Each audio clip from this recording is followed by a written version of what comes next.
James Brown's legs were cut off, body moved 14 times after his death. Although Brown's biopic, Get On Up, gives a good depiction of my husband's life, Tommy Ray feels all the drama since the singer's death is more painful and outrageous than anything a script writer could dream up.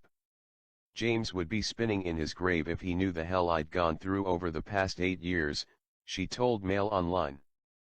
Since Brown's death on Christmas Day 2006, feuding among the entertainer's children has left Tommy Ray virtually penniless, as the children, legitimate and otherwise, have launched legal claims on Brown's estate along with lawyers, hangers-on, and business associates. In addition, there's the situation with Brown's will. According to Tommy Ray, a will leaving half of Brown's fortune to her and the rest to a charitable foundation to help underprivileged children mysteriously disappeared in the days following the legendary entertainer's death. On the flip side is a will Brown signed in 2000 that his children are standing by. That will, which was made before the singer married Tommy Ray and their son James Jr.'s birth, lists Brown's 6 adult children as the beneficiaries. He thought he had provided for me and little man, as he called our son.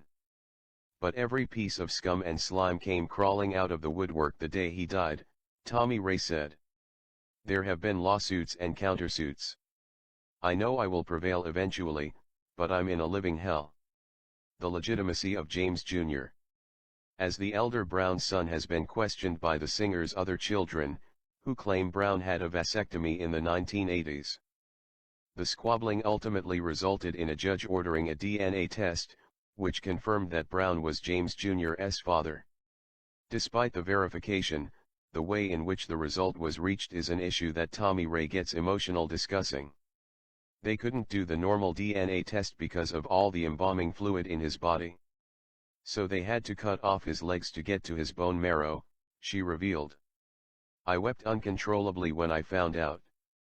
My husband, the greatest dancer in the world, had his legs hacked off in death. As if enough damage hadn't been done, Tommy Ray goes on to reveal that in the 6 months after Brown's passing, the singer's body was moved 14 times. It eventually ended up in a temporary grave in the garden of Brown's oldest daughter Deanna's home in Georgia.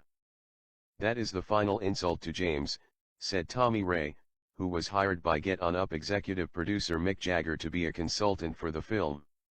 The Rolling Stones frontman and Tommy Ray are currently working on a 2-hour documentary that will shed light on the story of the drama over Brown's estate.